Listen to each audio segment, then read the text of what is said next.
Hey, everybody, welcome to the Ronline Report. Today's guest is one of my absolute favorite people in this entire industry. He's an 8-time Mr. Olympia. He's the founder of the International Association of Fitness Science. Please welcome Lee Haney. How are you, Lee? I'm doing great, Ron. Great to be here. As always, my man. Yeah, I'm always doing great when I'm speaking to you, sir. Always. You are so much positivity, so much good energy and charisma. I love it. So we have a good topic today. We've had some tragedies in the past month or two in the sport. We've lost a lot of people. John Meadows, only 49 years old. Matt Mendenhall, someone you knew very well and competed with, he was only 61. And this is nothing new. It's always a tragedy when people die younger than what we would expect. We all expect to live to be 75, 85, 90, something like that, but it doesn't always happen. And our sport is supposed to be at its core about fitness, health, good nutrition, living a long and healthy life. So it's kind of heartbreaking when sometimes we see people passing too soon before their time, and seeing a lot of people who are on that path because maybe they're not really taking care of themselves and looking out for their own health and longevity because they're looking in the short term. Maybe they're only 25, 30, 35 years old. They're not thinking. And here you are, sir. Are you 60, 61 now, Lee? I'll be 62 in November. God bless your soul. 62 in November. You're still vital. You're still in great physical condition, sharp as a tack. And, the main thing is you're still here and enjoying life with your wife, your children, your grandchildren, as it should be. So I wanted to bring you on today so we could hopefully get some good information to the bodybuilders out there on how they can sort of follow your example, live a very long and healthy life. So where do we begin, sir? Well, Ron, from day one, my mindset has been built around nutrition, wellness, taking care of ourselves. I came along with the era of, of course, Joe Weider, Dan Lurie, Jack LaLanne, and these were ambassadors of health and fitness. So they preached the whole gamut, the exercise, the training, as well as the nutritional component. That's always key. And so having that mindset makes a tremendous amount of difference in the way you go about achieving your goals in bodybuilding. This is a sport of longevity. It's supposedly is a sport of lifestyle, and that's the way it should be treated and the way it was treated by the icons of old. I mean, you see Albert Beckles. Albert is 90. Albert is still smiling, doing his thing. You got Arnold in his 70s, Robert in his 70s. So a lot of the legends, Bob Birdsong, Roy Callender, Danny Padilla, Muhammad McCoway, that whole school of thought during that era was about, being fit. It wasn't, do whatever and, just to achieve a specific goal at a specific amount of time. It was all about the fitness and the health and the wealth of the whole deal. We loved our sport. I mean, we didn't make as much money. Of course, I made more than Arnold did, and the guys, before me, because I think back then it was getting maybe a 7,000. Now they get like 400,000. They used to get so 1,000. It was a love for us. It was a love for us, man. I wish I was getting paid that much, but it was all about the love and the passion. So I think from what we're seeing now, one of the dangers, Ron, is the magazines years ago used to showcase health, fitness, the contest prep, the training. You saw a lot of that. You had a visualization of what it needed to look like. And we followed those. I learned about, the importance of sweet potatoes in the diet and the benefits of it, and the grilled chicken, the fish, the eggs, from reading the magazines, Muscle and Fitness, Iron Man, Flex Magazine, Muscle Training Illustrated, Muscle Development. All of these publications gave us the education. And so with that education, we applied the whole piece of being an athlete, the whole piece of being an athlete, not just a part of it.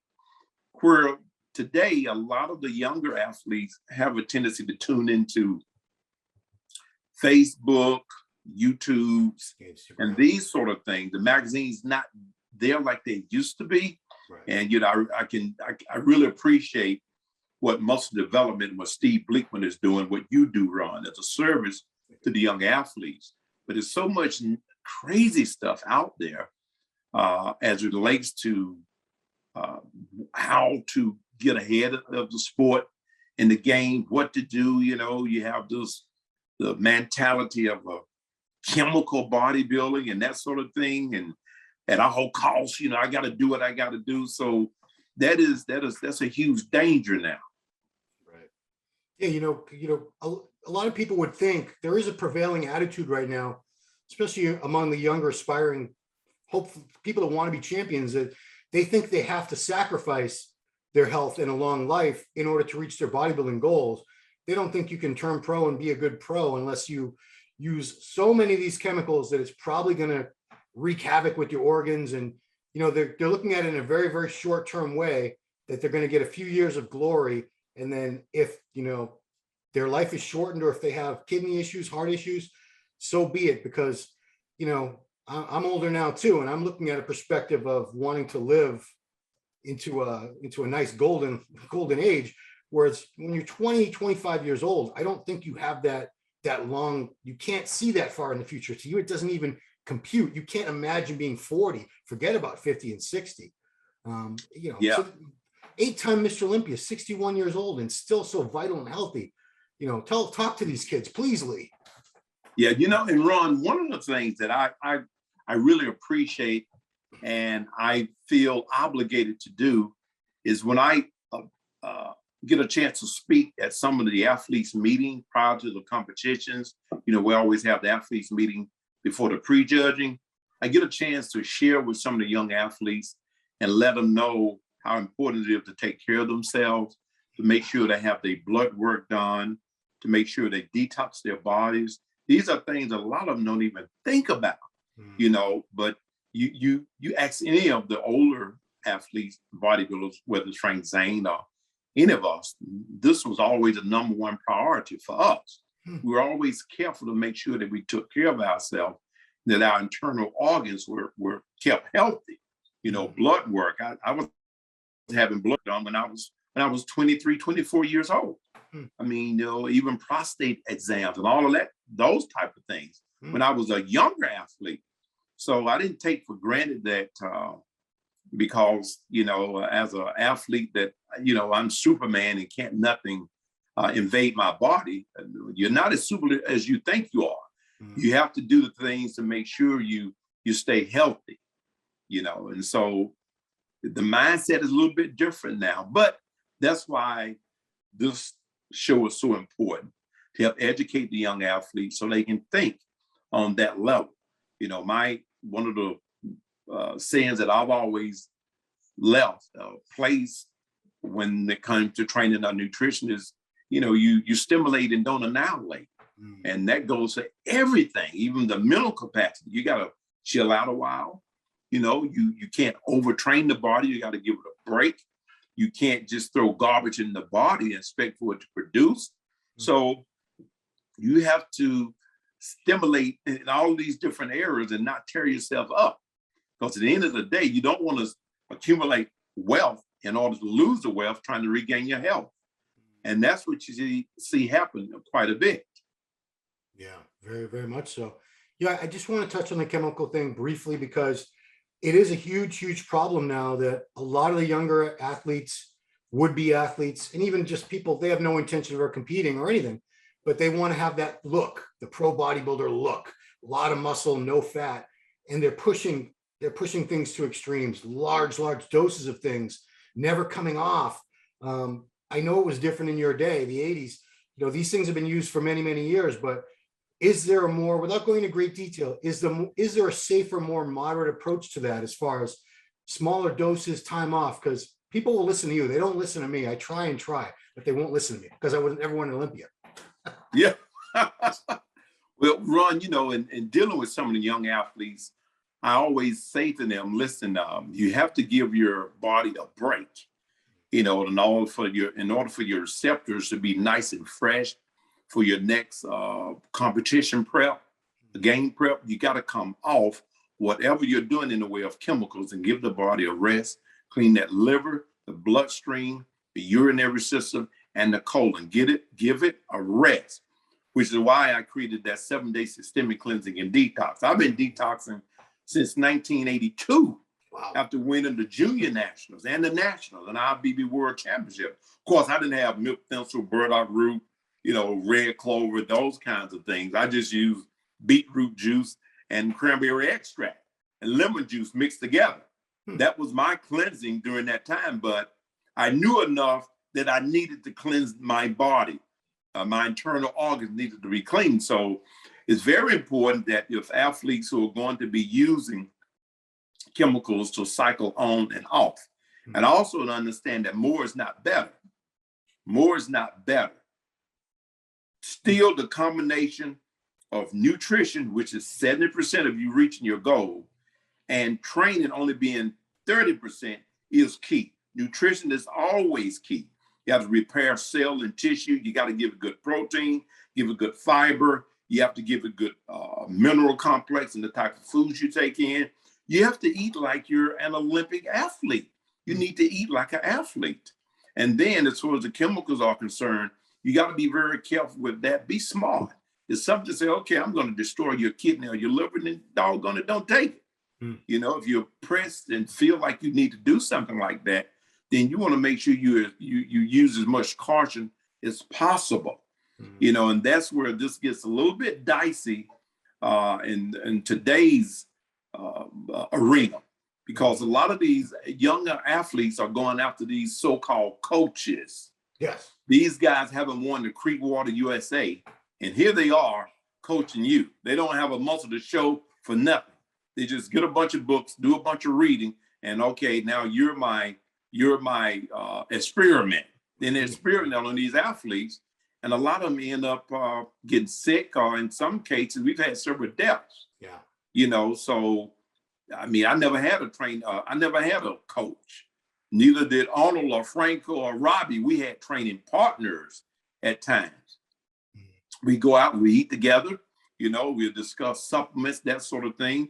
One thing about it was this fear component that we had during my era up. See, look, man, I'm not going to do anything to destroy my liver or my kidney. I want to live, And then the fact of the matter is, I think we were more, I guess, realistic. I was realistic. I'll put it this way. And I'll share this. When I was training for the NPC Nationals, and at the same time, I was working on, I had just gotten my degree in law enforcement in the area of juvenile corrections. I like to say youth counseling. Yeah. And so anyway, I'm training hard for the NPC Nationals. And I never will forget, me and Shirley were sitting there at the gym. And I said to her, if I don't win this competition the first time out, I'm going into my professional field. I was a realist. If I don't have what it takes, I'm not going to tear myself up. So I looked at either going into my professional field, or I was looking at maybe going into boxing, because I was already talking to some of the older wrestlers, Art Nelson, Gene Anderson, these guys they were older than I was, but I was able to speak to them about that. And so, but guess what? I won the NPC Nationals. First one. But at the same time, if I hadn't won it, the world maybe would not have known Lee Haney. Wow. Because I don't believe in spending time and wasting time on things that's not going to really profit me. I never will forget, my dad asked me when I was trying to make a decision whether I was going to stay in college on a football scholarship, and I wanted to pursue bodybuilding. And he said to me, so, son, can you make any money at that stuff? We're talking Spartanburg, South Carolina, a little town. Yeah. My dad was a long distance trucker, so he wanted to say, okay, now you're going to forego college to be a bodybuilder, which he didn't know nothing about it. He was taking me to different competitions as a teenager, but now this stuff is starting to get serious. You're talking about foregoing a 4-year scholarship to play football for bodybuilding. And so he had those questions, and I'm like, Dad, I'm not sure. I'm not sure. But then my mother said, anything you want to do, baby. Mom was all that way. Dad talking about, hey, man, you better be in some place you can make some money because you're getting out of here, Wow. There's so many words. Yeah, But hey. I was a realistic, so you got to add up the cost. Number one, if you can't win the Creekwater USA and Creektown USA, then don't even think about sticking chemicals in your body. Wow. It's a decision that you have to make as an athlete if you're going if you want to get to that next level. But, if you just don't have the genetic blueprint or the determination through hard training and the right training systems and that sort of deal, you have to really watch and wait to see where you go. And bodybuilding happened very well for me.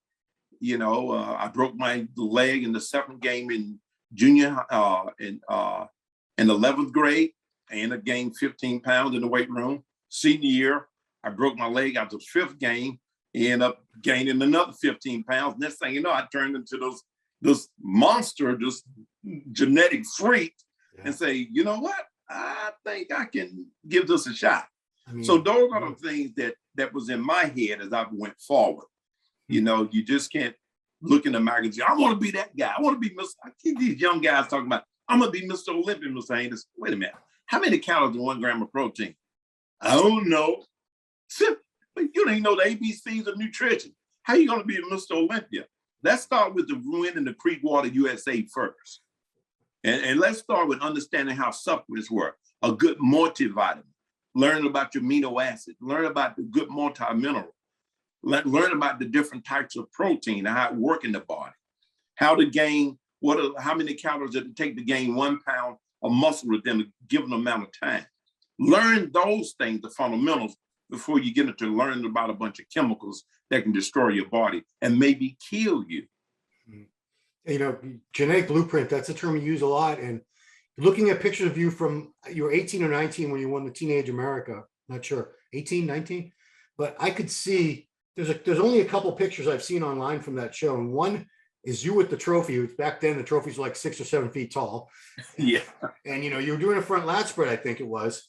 And you could see you were just a smaller version of what you became, but you weren't small. You were already about 215 pounds competing as a teenager, I think. Weren't you something like that? Yeah. Yeah, so, sure was. When I won the Teenage America, 214 pounds. So if I saw you at that point, I'd say, yes, this kid has a lot of potential. But I see a lot of people now who are either delusional or they're in denial.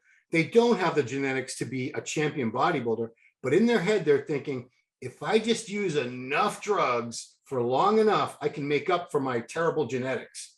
It's sad because, and that's totally wrong. You have to have science of training, science of nutrition. You can put 14-karat gold shoes on a donkey and you can give him a $30,000 saddle to ride on. But at the end of the day, he's still going to say, yeah, because he's a donkey. That's just the way it is. You look at those who have gone to the top of the ladder in the field of bodybuilding. Look at Arnold's mother and father. I met Ronnie Coleman's mother, looked a lot like my mom. Wow. Then you look at Lou Ferrigno's parents. The guys who made it at the top of the totem pole in the sport of professional bodybuilding, they had a bloodline that said, yes, this is who you are. They were born gladiators. Now, there are some exceptions. Rich Gaspar is one of them. Rich took 0 genetic, but he had that Italian blood, which means he'll never stop. Rich the itch, he'll never go away. If there's a way to make it happen, he's going to make it happen. And then you look at somebody who was super gifted, like Matt, but just Matt just didn't have the heart for it. Matt, in my not personal opinion, I know without a doubt, Matt was lazy because I trained with him on several occasions, and he would say, "Well, we don't need to do that." I said, "Well, Matt, no, I don't feel like doing that." Yeah. All the genetics in the world. So genetics, they can benefit you if you got the hard drive and the motivation to go with it. Tom Platz, for instance, Tom had very little genetics, but he would tear your heart out of your chest. That's how determined and tough Tom Platt was. So it all boils down to having the heart of a champion, and 90% of the time your genetic blueprint, and then having wise counsel as far as enhancements is concerned. Mm-hmm. And you can't get wise counsel from Jimmy Lee, who never competed in the show, don't know anything about diddly squat. If I was a young athlete, I would concur or reach out to someone who's been there, done that. Mm-hmm. That's someone being some of the icons in bodybuilding that are still out there, like a Mike Christian, that can tell you the way to training, can give you good sound advice, like Samuel Benoot, like Tom Platts, like Lee Labrada, like Sean Ray, Chris Cremier, Flex Wheeler. We can go down the list. Yeah. We've been there, done that. And guess what? We haven't been injured. I was on myself on John Hanson podcast. It was myself, it was Lee, it was Rich, it was Sean. All of us are laughing and enjoying ourselves. And guess what? None of us are injured. And all of us are healthy and alive and enjoying the second half of our journey. That says a lot, because we did a lot of things right. And guess what? We didn't have no doggone coaches. It's true. But I just want to ask you one thing about Mendenhall, because, I was going through a lot of pictures and videos of him when he passed. And the genetics were just, you even said he had the best genetics of anybody you ever saw. Anybody, man, that I kept my eyes on real close, it was Matt. So yeah. Well, what I want to ask you is, if Matt had the same drive, dedication, focus as someone like a Dorian Yates, who was a machine for the whole time he was Mr. Olympia, do you think he would have been so good that nobody, even yourself, could have been able to beat him if he had all that in his head and his heart? I think he would have, man, he's a real life He-Man. The cartoon character. Yeah, if anybody out there listening, remember He-Man. Yeah. He was totally flawless. So Matt had all of that and some. There's nobody else is just thrown together. There was things that I had to work on. I had to work on better biceps, I had to work on calves, those are things I had to work on. Matt was given those things. Right. There lies the problem. Sometimes when you're given things, the appreciation or to obtain beyond that can mess with you. When you look at your sparrow, Rich was given nothing. His dad may have been 5'7", maybe 5'8". His mom was 5'1" or 2". Nothing. But look what he did. It was incredible. He tried to kill me several times. Yeah, wasn't your mom's probably, was she like 5'10" when she was younger? Yeah, my mom was 5'11". 5'11", wow. 5'11", 185 pounds. Wow. Yeah. Yeah, I had a mama, man. Got a mama. You didn't talk back to your mother, did you? Oh no, man. I think I've had my ear busted at least a couple of different times. Wow. Upside the head. I want to go back to the whole detox, because you did, if you guys go to leehaney.com, Lee sells, I think there's a couple different versions of it, or is there only one, the detox program? It's only one, the 7-day systemic cleansing and detox. Okay. So can you run down, what's in there for bodybuilders to really cleanse and detox their entire, internal organs, all that after all the damage that we do to ourselves. Right. And that's very important. You got to do that. And I've had people like Branch Warren has used my detox. Ronnie has used it before. So I've had a lot of the guys do that. Guys who were real smart, guys who are not so smart. They're like, well, what is that? Listen, you got to do your research. Find out how to keep yourself alive. If you're going to be into the sport and you're going to traumatize your system, no doubt about it, you need to know how to reboot your system and get it and keep it online. That's very important. And so one of the main nutrients in it, herbs, is milk thistle. Milk thistle has been around for a long time. It's great for cleaning the liver. Then you have the burdock root. You have red clover. We have that. We have African birds, African bird pepper. We have that in there. We also have senna, Cape Alloy, those different things. So we go through a series of what's needed to clean the liver, kidney, bloodstream, and urinary system. Then we also go through that which is good to clean the colon, from taking in, large quantities of protein, that sort of deal. So we flush the colon out real good too. So it's a combination of different things, glucomannan, all of that to help cleanse it. Yeah, and your diet that you followed and probably still follow, much healthier than what a lot of bodybuilders. We've talked about this before. Bodybuilders going back 60, 70, 80 years were always told red meat, to the point where many of them would eat a pound, 2-3 pounds a day of red meat every day. No vegetables, no fruits, just, meat, potatoes, rice over and over again. And, we talked in the past about the way you ate. Even when you were preparing for competitions, you still kept certain things like berries in there, certain types of vegetables, no red meat, because we've talked about this, that you don't believe red meat really digests well in the human body. It kind of sits around and plugs you up. So what are some healthier ways, some healthier approaches to eating that you could share with these bodybuilders out there? Well, eggs was the mainstay, eggs, and people say, whoa, cholesterol. Well, the yellow in the egg actually have what is called lecithin and choline. So it has its own fat burning properties. So eggs is the perfect protein, for developing muscle. Yeah. I would eat as many as 15 to 20 eggs a day when I was developing my physique. But guess what? I had oatmeal, I had strawberries, I had sweet potatoes. I also had pineapple on a regular basis, on a daily basis, to help keep the cholesterol down and the fiber to help flush it through my system. So now it was my number one source of protein. As I got ready for a show now, I would say, okay, I have maybe cut back to about 12 eggs, which would be a total of about 2 whites, 2 whole eggs along with 5 whites twice a day.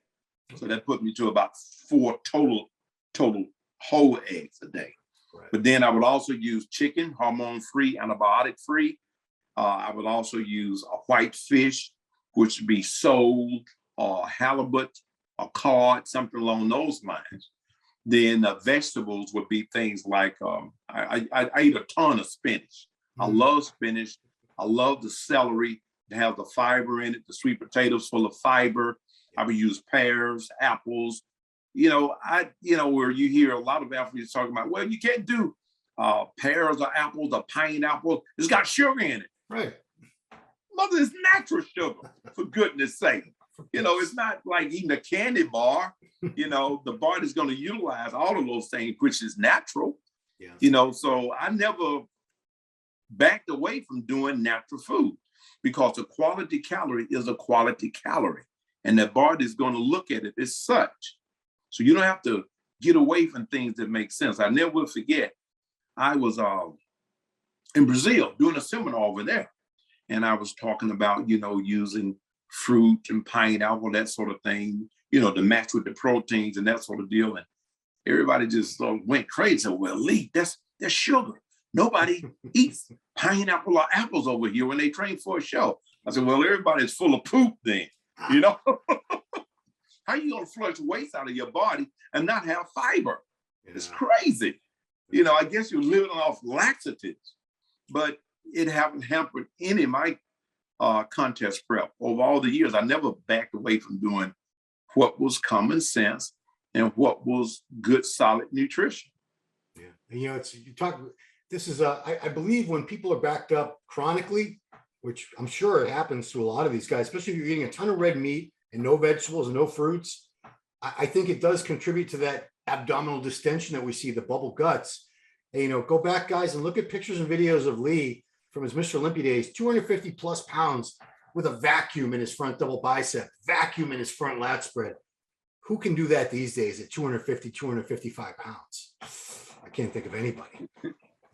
So yeah, and Ron, one of the things too, when it comes to red meat, if you're eating steak 3, 4, 5 times a day, it takes it over 48 hours to digest. Yeah. Just one steak. let alone piling them up.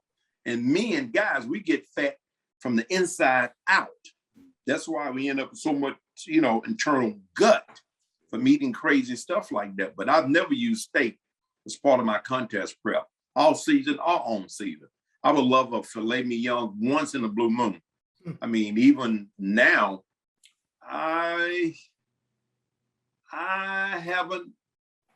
had maybe one piece of steak this year, and I would say a piece. It may have been about this big. Olympia, come on, Dad, try a piece, Dad. And, okay, listen, I love steak, but I'm intelligent enough to know that it causes cholesterol. So I'm not going to put nothing in my body to help kill myself. And I'm glad I didn't when I was competing earlier in my career. I feel good. I'm functional. I run, I jump, I enjoy my grandkids. I'm not living at the doctor's office trying to repair myself. So, man, I'm blessed. God has been good to me. But at the same token, I've used wisdom that was made available. Yeah. The last thing I guess I want to talk about is another thing that you preached. Another one of your catchphrases. You had some really cool ones. You said, if you can't flex it, don't carry it. And I never saw you out of shape ever. I think, you would compete around 250 or so. And I don't think you ever got heavier than 265, maybe 270. You always stayed within what you referred to. And I steal this all the time from you, striking distance, which, I think I don't just think it's been proven that yo-yo going up to 300, 250, 300, 250 over and over again. It just wreaks havoc on the body. It's not a healthy way to live your life. What can you tell bodybuilders about trying to stay a little bit leaner and a little bit better condition instead of carrying 30, 40, 50 pounds of extra body fat most of the year? Yeah, man, that wreaks havoc on a lot of bodybuilders. You wear your joints out with all of those cardio and all those extreme dieting. And you walked around irritated all the time. Who wants that? As you were saying, Ron, I've always stayed within what I call striking distance. At one time, my weight reached roughly around 269, something like that. And I still had abs at that weight, but I didn't feel good at that weight. I think I was pregnant along with Shirley. Both of us were pregnant at the same time. Josh was all the way. Sympathy pregnancy. Yeah. But that was the only time I carried that much weight. And I competed that year at Olympia at 257, 258 pounds. Wow. That was in Italy. That was Rimini, 1989. That was in Rimini. Yeah, I was 257, 258. Yeah. That was the biggest I've ever been.